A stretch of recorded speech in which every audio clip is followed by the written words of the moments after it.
Hello again and welcome to Money Matters. More than 113,000 Hong Kong residents left the city over the past year. With a decrease in the workforce, companies are having a difficult time finding good candidates to fill job openings. As Zela reports, employers are willing to pay 25% more for the right person.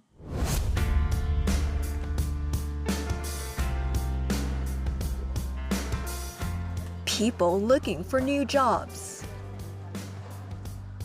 Fitness centers are hiring. Career changers can sign up for training. At this Labor Department job fair in Wan Chai, about 40 organizations are trying to fill 2,000 job openings. Most are full-time positions with salaries ranging from $12,000 to $21,000 a month. This woman has some experience as an administrative assistant, and she's looking for a better role at the job fair. 都期望係啲類似助理、行政助理啊嗰啲，或者都有興趣傾向啲會計。Oh, so you're looking for some accounting jobs. 咁樣你要個要求係幾多人工咧？可能暫時嗰個經驗唔係幾多啦，我覺得14,000到咯。So you were saying that because you don't have a lot of experience, you're looking for opportunities that pay about $14,000 a month. William Kwok is checking out opportunities. He spent the last 2 years freelancing for an online retail business. I work with my friends. Basically, we have just like a website and Instagram to sell clothes. He owned that company, and I just help him to look for the new customer. Today, he's looking for a full-time customer service role.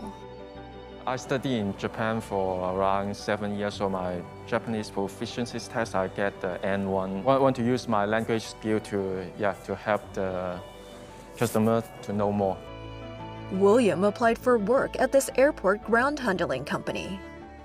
Currently, we're hiring mainly frontline positions, so there are customer services officer, flight operations officer, along with ramp services officer.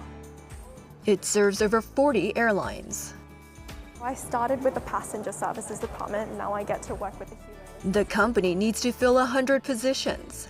Basic salary is about $12,000 per month, plus overtime pay. Perks include medical benefits for the employee and family, and 90% off of air tickets. It's predicting an increase of 65% more customer flights in the second half of 2022, compared with the first half of the year. We really are looking for a lot of candidates at the moment because with the sort of relaxation of COVID restrictions, along with other countries starting to open up their borders, there is a need in manpower. The company once employed as many as 1,000 people in the pre-pandemic days. Now it has about 500 staff. Since 2019, as we all know, because of the pandemic, the aviation industry has been put on hold, hence why some of our employees have had to go for no-pay leave, and also some of them might have taken a break from aviation, which is why at the moment we're hiring. This summer is the first time it's recruiting for new headcount since the pandemic began. And with the new rule change for international arrivals to Hong Kong from 1 week of hotel quarantine to 3-day hotel quarantine and 4-day home medical surveillance, the company expects even more passenger flights, which would increase staffing needs. This business professor at Baptist University says after the fifth wave, the Hong Kong government allowed economic activities to resume once strict rules to control COVID-19 were met. You need to have a vaccine passport. That means you need to get at least maybe 3 vaccines. Okay, and then before you can go into the restaurant. And then if most of the people, they can fulfill the requirement, and then they can do whatever they want to do just like before, so that the business can be work as usual. With the easing of social distancing restrictions, employers need to hire more people to serve customers, and the unemployment rate dropped to 4.3%. The bar In the past, they are forbidden to open, right? But right now, we have the passport requirement, and then they can open it again. So that all of this, the food and beverage industry, they're going to recruit people. While the employment situation in Hong Kong has improved, more than 200,000 people have left the workforce since 2018. That's caused more job vacancies, and employers are having a difficult time finding the right candidates to fill the openings. Because of the pandemic and also the measurement adopted in Hong Kong, and then for the expatriate, they got a hard time and difficult time to go back to the home country to meet their families. So that they decided, okay, they leave. Some people, they're going to change the environment and then immigrant to other country. Okay, maybe due to their own reason, due to the political reason. And then it created numbers of vacancies as well. Thomas Hui is a branch manager for a property company that sells real estate in Japan. Let's say like this one, the production assistant. He's looking to fill about 10 positions in accounting, marketing, and especially sales.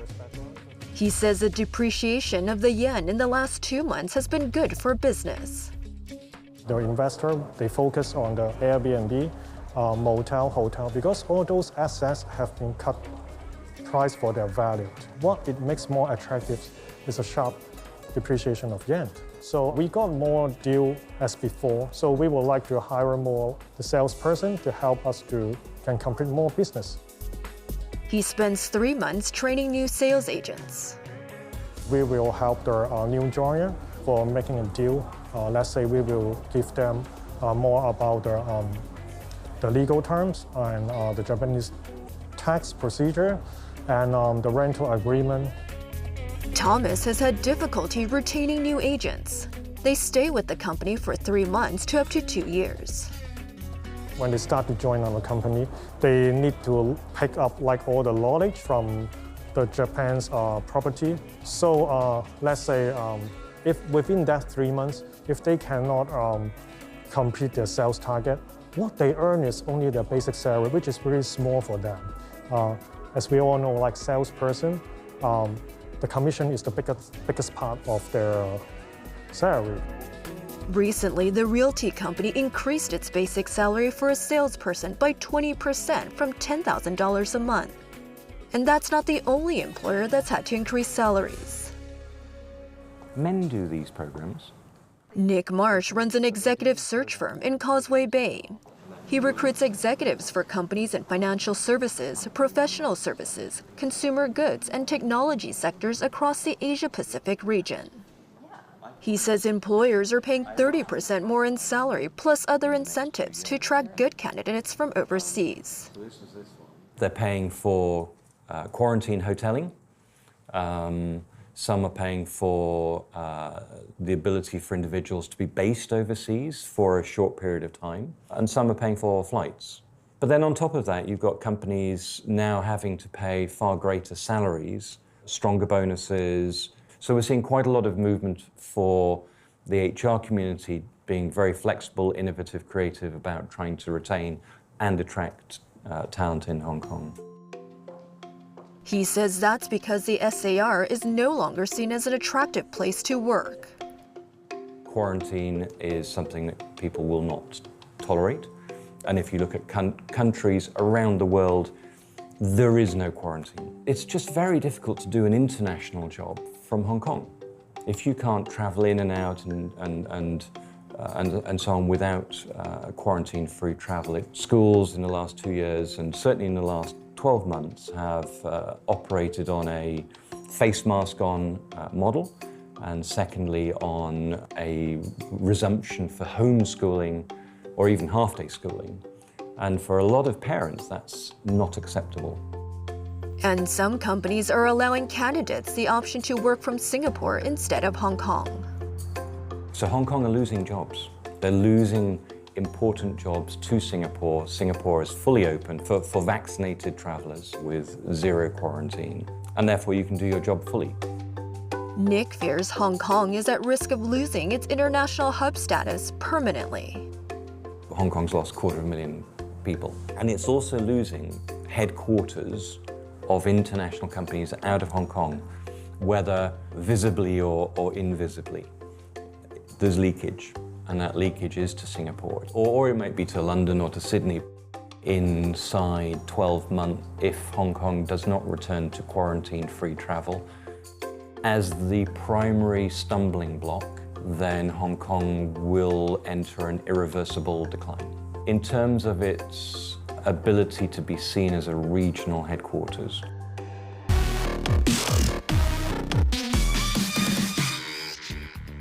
China's central bank cut key lending rates in a surprise move to help revive demand as data showed the economy unexpectedly slowing in July. In order to prop up growth, the People's Bank of China lowered interest rates on key lending facilities for the second time this year. Chinese policymakers are trying to balance the need to shore up a fragile recovery and eradicate new COVID clusters.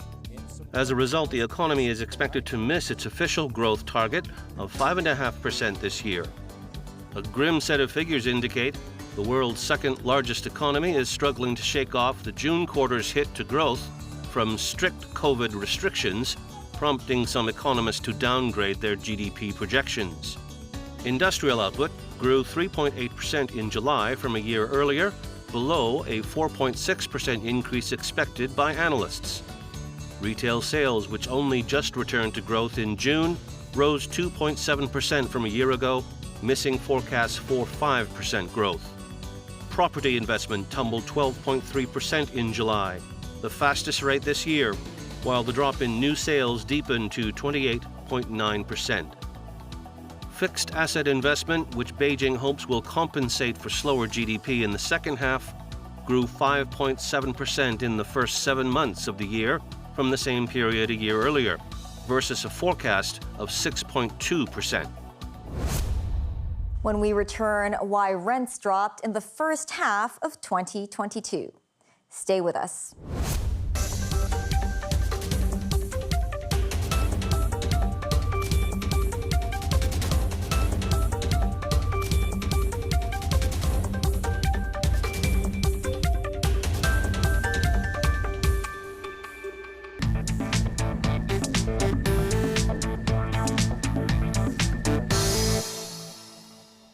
Welcome back to Money Matters.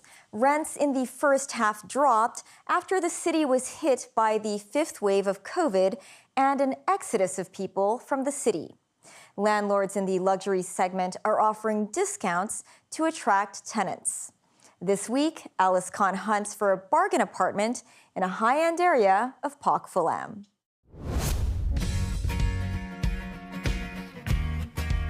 Residential rents have fallen 3.5% since September last year.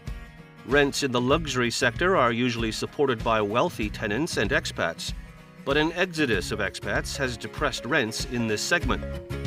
Starting from the COVID-19 pandemic in 2020, the expat numbers has been already reduced.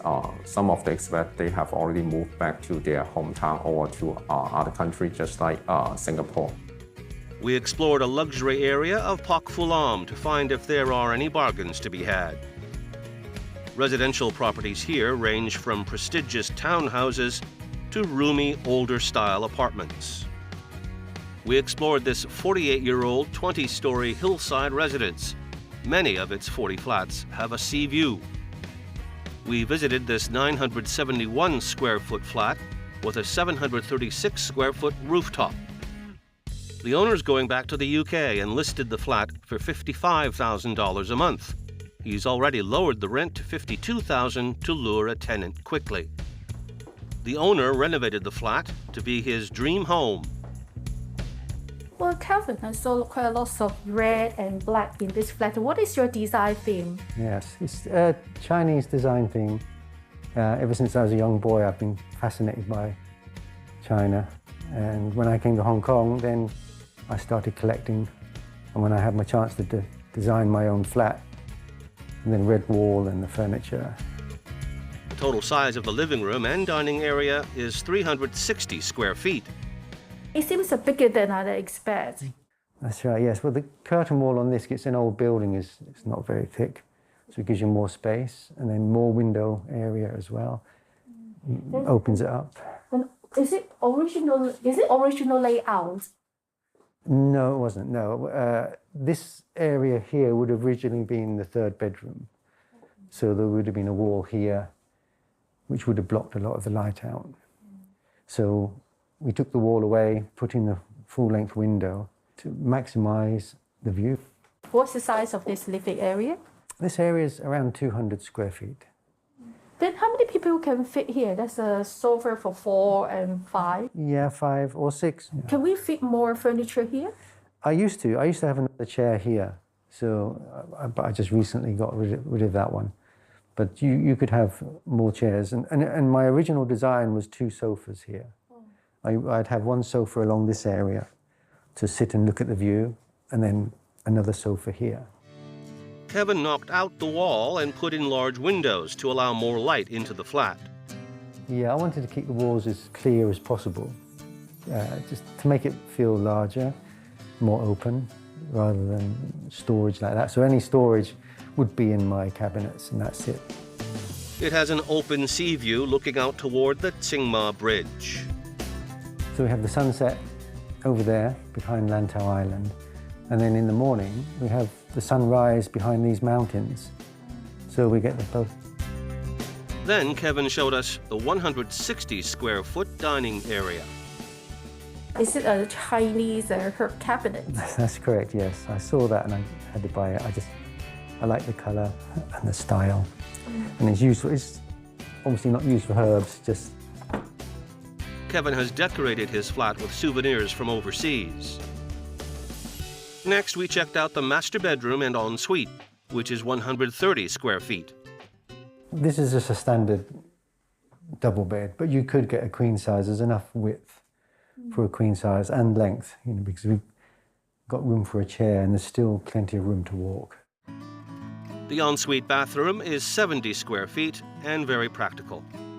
Kevin, you also make lots of changes in the bathroom. What did you do? Yes, I knocked this wall down, put this opaque glass panel in to let more light in from the bedroom, because it's quite dark with just a small window otherwise. And it made this lighter bathroom and bigger, because obviously this is where the wardrobe used to be, here. There's another reasonable-sized bathroom in the corridor. The second bedroom is 220 square feet. It has plenty of room to fit large furniture. I guess, even a desk like this size could go on the end wall, or a chair, or a chest of drawers would fit, if they have a standard double bed, yes. Back to the living room, there's a staircase leading to a rooftop, which takes up space inside. Why did you build this internal staircase? Yeah, well, internal stairs just means you actually will use the rooftop. Usually you just go up from your living room, whereas a lot of them you have to go out the front door, go up the stairs, and especially for entertaining, for parties, you have to leave the front door open. So this access to the roof just means you use it every day.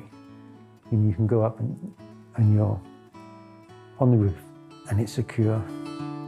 Kevin removed part of the ceiling and built an 18-foot-high glass ceiling for a sky lounge. Each panel hasn't got a 90-degree angle, so it just curves around nicely when you look up at the skies instead of a sharp angle. Well, Alice, this is the rooftop. The sky lounge is 200 square feet. And what's this area for? It can be used as an office, but also just relaxing, just the chairs, and it's a good place for partying. You could use it as a TV room. The garden section is over 500 square feet. Kevin, you've got so many trees here. It's like an oasis. Is it because you're from UK and from Devon? Yes, Alice, I guess that's true.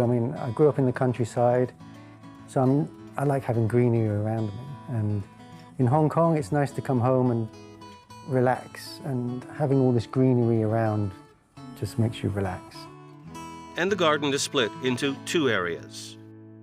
Okay, this is the dining area and the barbecue area.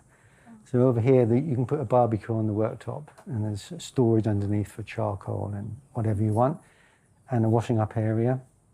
And this table obviously extends out, so you can sit 6 to 8 people quite comfortably. Then how much did you spend on all those renovations? All the renovation, I mean, we're talking 17 years ago, so it was over $1 million then, which would be probably about 3 million now. Property agent Karina Wong is helping Kevin find a tenant. How long do you expect this flat can be rented out? I guess probably take 2 or 3 weeks time. One type of people, they size down, we call, from Repulse Bay or Deepwater Bay, the company, the allowance already cut down a lot. And also that type of people, they have children quite a lot if already going abroad for studying. That's why they don't need a bigger size now. The location of the building means driving is the most convenient form of transport. It's a 15-minute walk to the Hong Kong U MTR station. There are also bus routes. Surveyor Kit Jones says the rent is reasonable. The effective sellable area reduced by convert the rooftop area by a conversion factor of 25%. The unit rent, which is around 45 Hong Kong per square foot per month. Yeah, so it is quite attractive. Kit says Hong Kong rents could drop further in the second half, given COVID and economic uncertainty in China and the conflict in Ukraine.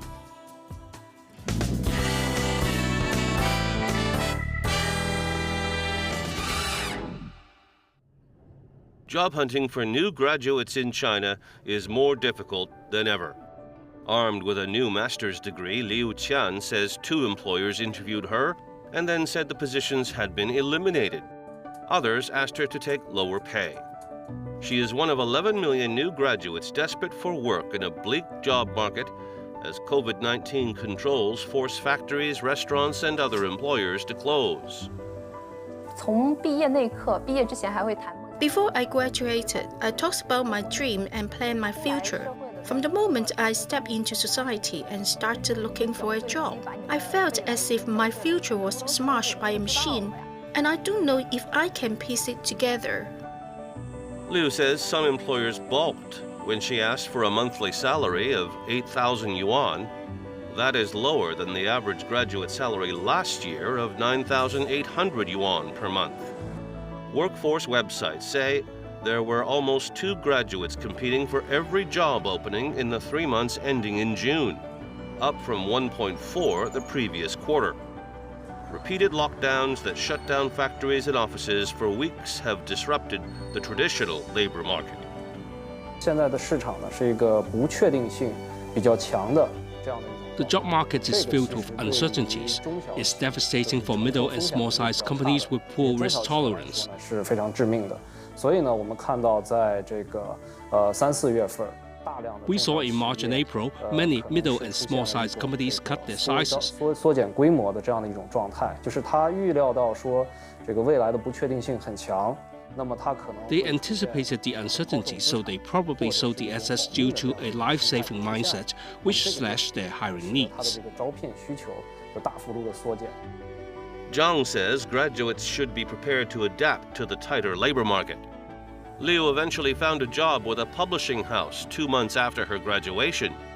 The official unemployment rate in June for people aged 16 to 24 was almost 20%, compared with 5.5% for all Asians. Beijing said in March it hoped to generate 13 million new jobs this year, but did not say how many might be lost to companies closing. 1/3 of companies surveyed between last March and this April said they plan to hire fewer fresh graduates. That's the show. Thanks for watching. Next time on Money Matters, the many flavors of the mooncake as Mid-Autumn Festival approaches. See you then. Bye for now.